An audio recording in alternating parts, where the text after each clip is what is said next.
Hi friends, இப்போ ப்ளவுஸ்க்கெல்லாம் வந்து இந்த பாம்பம் வச்சு நம்ம டிசைன் பண்ணுவோம் இல்லைங்களா, அதில் ஒரு சின்ன டிப்ஸ் தான், கொஞ்சம் அழகாக இருக்கும் பார்க்குறக்கே. ஸோ இப்போ ஒரு கிளாத் வந்து ஸ்கொயராக எடுத்துகிட்டு அதில் வந்து அந்த கார்க் இருக்குது இல்லைங்களா, அதை வச்சு நம்ம ஃபுல்லாக அந்த பூ கட்டுற மாதிரி நல்லா டைட்டாக சுற்றிட்டு இது நூல் போட்டு கட்டிக்கலாம். இந்த பூ கட்டும் இல்லையா, அந்த மாதிரி பாருங்கள், இந்த மாதிரி போட்டு நாட் போட்டுக்கலாம். 2-3 நாட் போட்டோம்னா நல்லா ஸ்டிஃபாக நின்றுக்கும். நின்றதுக்கப்புறம் பார்த்திங்கன்னா பீஸ் நூல் கட் பண்ணிவிட்டு நம்ம இந்த கோல்டு ப்ளவுஸ்க்கெல்லாம் வைப்போம் இல்லைங்களா, கோல்டு நாட்டு, அந்த கோல்டு நாட்லேயே நிறைய கலர்ஸ் இருக்குது. ஸோ நமக்கு ட்ரெஸ்ஸுக்கு என்ன மேட்சிங் இருக்கோ அந்த கலர் எடுத்துக்கலாம். எடுத்துகிட்டு ஒரு சின்ன பீஸை கட் பண்ணிவிட்டு அந்த பால் மேலே பாருங்கள் சுற்றி வச்சு நம்ம நூல் போட்டு மறுபடியும் கட்டிக்கணுங்க.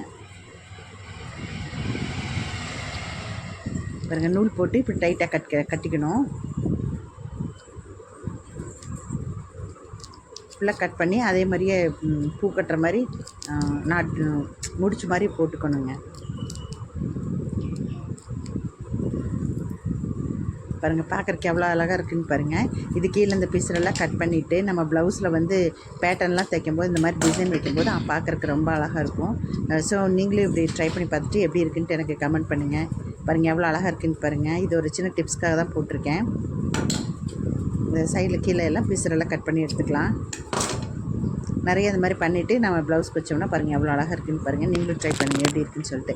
நெக்ஸ்ட் என்னென்னு பார்த்திங்கன்னா, இந்த நூல்கண்டு இருக்குது இல்லைங்களா, அதை வந்து கொஞ்சம், அதாவது இந்த உள்ளுக்குள்ளே இருக்கு இல்லையா, அந்த கொலாமல் இருக்கிறத எடுத்துகிட்டு வெறும் நூல் பீஸில் மட்டும் கொஞ்சம் எடுத்துக்கலாங்க. கட் பண்ணி எடுத்துகிட்டு பாருங்கள், அந்த கிளாத் ஒரு சின்ன 3 இன்ச்சுக்கு 3x3 கிளாத் எடுத்து அதில் வச்சு அப்படியே நம்ம சென்டரில் வச்சு நம்ம தைக்கணும்.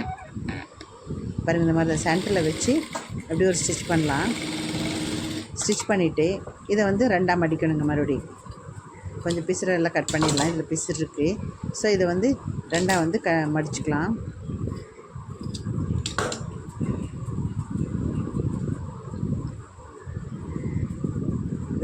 மடிச்சுட்டு மறுபடியும் ஒரு தையல் போட்டுக்கலாங்க. இதெல்லாம் ஒரு சின்ன சின்ன டிப்ஸ் தாங்க. பார்த்துட்டு எப்படி இருக்குன்னு எனக்கு கமெண்ட் பண்ணுங்கள். புதுசாக பார்க்குறவங்க சப்ஸ்கிரைப் பண்ணி வச்சுக்கோங்க.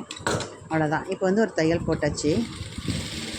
ஒரு தையலுங்க 2 தையல் போட்டுக்கலாம். ஏன்னா நூல் குட்டி குட்டியாக இருக்கிறதுனால பிஞ்சிட்டு வந்துடும். ஸோ 2 தையல் போட்டாச்சு. இப்போ பாருங்கள், இதை அப்படியே பிரிச்சுட்டு மறுபடியும் பாருங்கள் மேலே ஏற்றிட்டு 2 சைடு கட் பண்ணி எடுத்துக்கலாம்.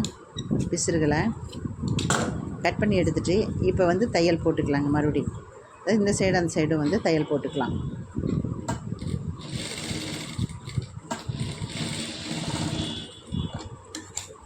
போட்டுட்டு சைடில் கிளாத் இருந்ததுன்னா அதையும் கட் பண்ணி எடுத்துக்கலாங்க. எடுத்துகிட்டு இப்போ ஒரு நாட் எடுத்து பாருங்கள், இந்த மாதிரி சென்டரில் வச்சு 2ஆக மடித்து மறுபடியும் வந்து அந்த நாட்டோடு சேர்த்து ஒரு தையல் போட்டுக்கலாம்.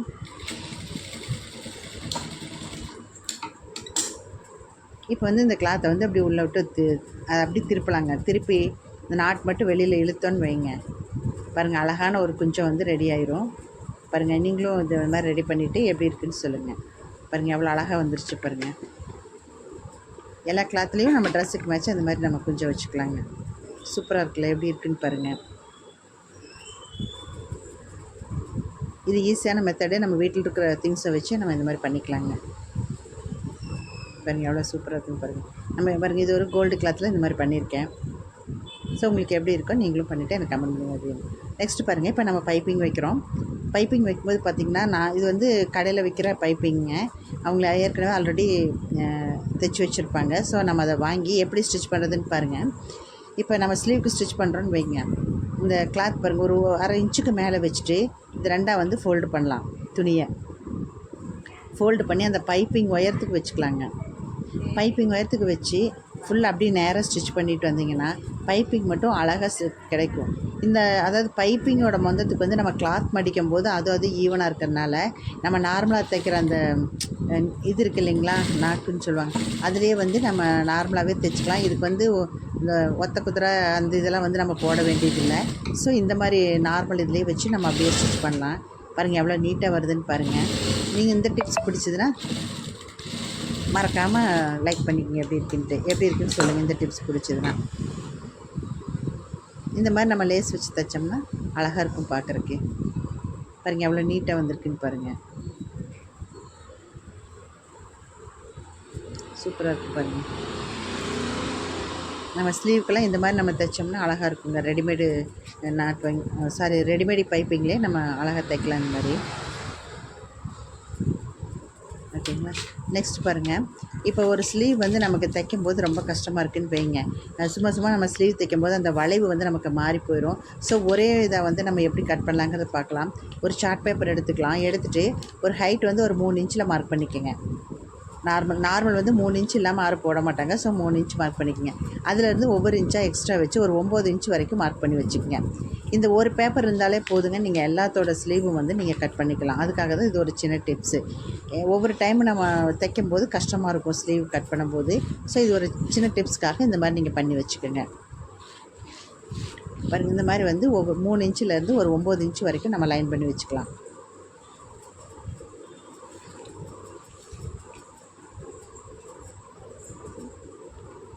இப்போ இதில் வந்து எழுதி வச்சுக்கலாங்க. 3 இன்ச்சு, 4 இன்ச்சு, 5 அப்படின்னு நம்ம லைனாக வந்து 9 இன்ச் வரைக்கும் எழுதிக்கலாம். 4, 5, 6, 7, இன்னும் 2 இன்ச் வந்து மார்க் பண்ணிக்கலாங்க மறுபடியும் எக்ஸ்ட்ரா.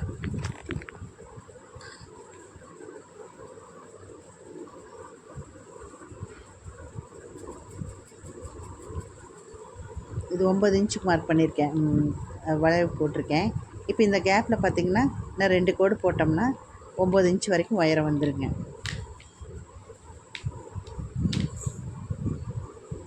கீழே வந்து தையலுக்காக நம்ம விட்டுறோம். கொஞ்சம் பீஸ் விட்டு ஒரு 1/4 இன்ச்சு மார்க் பண்ணிக்கலாம்.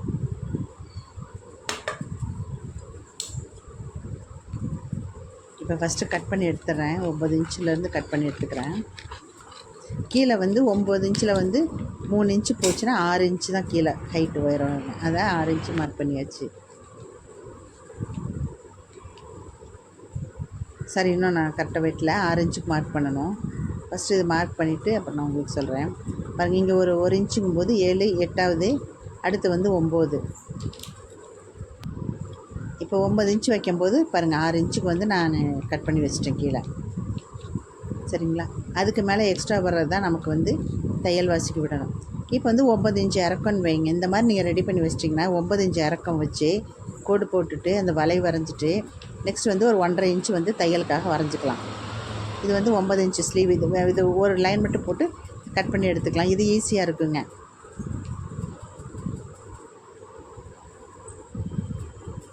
நெக்ஸ்ட்டு பார்த்திங்கன்னா ஒரு 7 இன்ச்சுன்னு வைங்க. 7 இன்ச்சு எந்த இடத்துல இருக்குதுன்னு பார்த்துட்டு இது வந்து மார்க் பண்ணிக்கோங்க.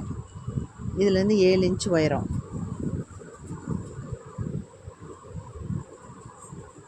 பாருங்க, அதான் 7 இன்ச்சு. அந்த இடத்துல ஒரு சின்ன டாட் போட்டுக்கோங்க. போட்டுட்டு அப்படியே அந்த ஷார்ட்டை வந்து கீழே இறக்கி வைக்கணுங்க. கீழே இறக்கி வச்சோம்னா அங்கேருந்து அப்படியே வளைவு போட்டுக்கலாங்க. இப்போ வந்து இந்த 7 இன்ச்சு உயரம் வந்து நமக்கு கிடைக்கும். அதே மாதிரி 5 இன்ச் உயரம் வேணுனாலும் 5 இன்ச் உயரத்துக்கு வந்து அதை அப்படியே கீழே இறக்கி 5 இன்ச்சு மார்க் பண்ணி வச்சுக்கலாங்க. இது ஒரு சின்ன டிப்ஸ்க்காக தான் போட்டிருக்கேங்க. ரொம்ப கஷ்டமாக இருக்குது அப்படின்னம்னா நம்ம இந்த மாதிரி ஒரு சார்ட் பேப்பர் ரெடி பண்ணி வச்சிட்டோம்னா இந்த வலையை வச்சு நம்ம இந்த மாதிரியும் நம்ம கட் பண்ணி ட்ரை பண்ணி பார்க்கலாங்க. சில பேருக்கு இது கை அளவெடுத்து கட் பண்ணுறதுக்கு ரொம்ப சிரமமாக இருக்கும்.